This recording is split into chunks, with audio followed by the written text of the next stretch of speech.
আপনারা দেশের জন্য কিন্তু সব সময় ভালো কাজ করেছেন। যখন করোনা হয়েছে কেউ ডাক্তাররা সাহস পায়নি, অনেক ডাক্তাররা চাকরি ছেড়ে দিয়েছে, হাসপাতাল থেকে চলে এসেছে, চাকরি করবে না।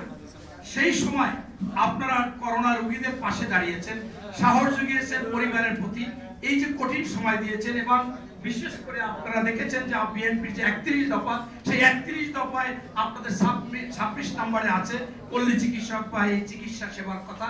কারণ এটা হচ্ছে শহীদ প্রেসিডেন্ট জিয়াউর রহমানেরই চিন্তা ভাবনা চেতনা ছিল। তখন থেকেই আপনাদেরকে উনি মূল্যায়ন করে পল্লী চিকিৎসক বা পল্লী ডাক্তার এবং এই ফার্মেসি থেকে মূল্যায়ন করেছে। সেটাই তারই সুযোগ্য সন্তান তারেক রহমান সাহেব ইনশাআল্লাহ করবে।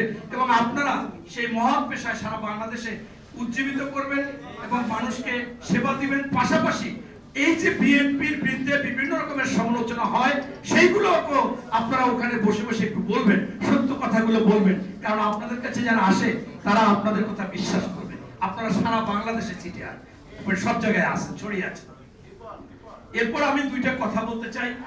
আজকে অত্যন্ত দুঃখের বিষয়, আমাদের একজন ত্যাগী, বিদ্রোহী এবং সাহসী নেতা জুয়েল বলে গেছে যে আমরা মনে করেছিলাম যে ফ্যাসিস্টকে তাড়িয়ে আমরা থেমে গেছি। আসলে আমরা থেমে যাইতে পারিনি, কারণ প্রতিনিয়ত আমাদের বৃদ্ধির সমালোচনা হচ্ছে। যেখানে যেটা হচ্ছে, কোথায় ইরানে গুলি হয়েছে, তারেক রহমান জবাব দেয়। সে কি জাতিসংঘের মহাসচিব?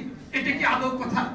আজকে আপনি দেখেন হামে প্রায় 500-র মতো শিশু নিহত হয়েছে, অথচ ইউনিসেফ বিদেশি যে সংস্থাগুলো হামের টিকা নিয়ে কাজ করে, তারা ইউনুস সরকারের সাথে 5 বার বসেছে যে আমরা এইটা কাজটা করতে চাই, অথচ সেরা গুরুত্ব দেয়নি। এবং তাদের জন্য আজকে এই শিশুরা হত্যা হচ্ছে। এই হত্যাকারী হচ্ছে ইউনুস সরকার বা অন্তর্বর্তীকালীন সরকার, অথচ সেটাকে ফেলে দিচ্ছে আমাদের উপরে।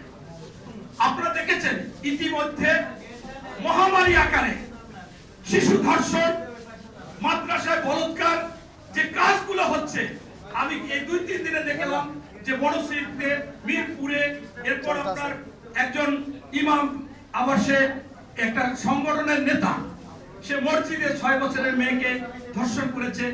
এই যে বিষয়গুলো, সেগুলো কিন্তু সাথে সাথে এই সরকার গুরুত্ব সহকারে দায়িত্ব নিয়ে তাদেরকে গ্রেফতারের আওতায় আনছে। আপনারা দেখেছেন আপনার নরসিংদীতে, মাধবদীতে একটা কিশোরীকে ধর্ষণ করেছিল। কে করেছিল? মাদকাসক্ত তারেক রহমান নাকি সেই ধর্ষণ। এটা মাসুদ একজন এমপি, ওটা কুলাঙ্গার, এই যে পটুয়াখালী, সে মিছিলের সামনে রয়েছে।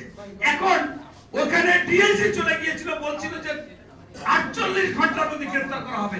সেই গ্রেফতার করেছিল 21 ঘন্টার মধ্যে। এর চাইতে কি করবে? কালকে দেখেছেন দিনে 7 ঘন্টার মধ্যে গ্রেফতার হয়েছে। এরকম সব জায়গায় আইনের প্রয়োগ হচ্ছে, কিন্তু হয়তোবা আরো বেশি সাজা করতে হবে। হয়তোবা এদেরকে 3 মাসের মধ্যে দ্রুত আইনে বিচার করে তাদেরকে হয়তোবা এই ফাঁসি দিতে হবে এবং ওপেন ফাঁসি দিতে হবে। এই ধরনের কোনো কিছু হলে হয়তো হবে না। তবে আমাদের নওগাঁ 4 আসনের মাননীয় সংসদ সদস্য টিপু ভাই আমাদের মনের কথা উনি পার্লামেন্টে মাননীয় প্রধানমন্ত্রী, স্বাস্থ্যমন্ত্রীর দৃষ্টি আকর্ষণ করে কথা বলেছেন। আশা করছি আমাদের ফরিদ আহ্বান যদি জোরালোভাবে কথা বলেন, তাহলে ইনশাআল্লাহ আমাদের যদি বিএমডিসির রেজিস্ট্রেশন দেওয়া সম্ভব হয়, সেখান থেকে যদি দিতে অপারগ হয় সরকার, যাতে করে Bangladesh primary and secondary physician council গঠন করা হয়।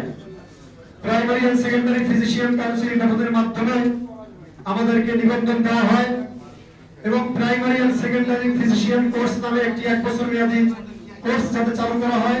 আমাদেরকে উন্নত গবেষণার এবং উচ্চতর ডিগ্রি নেওয়ার যাতে সুযোগ দেওয়া হয়।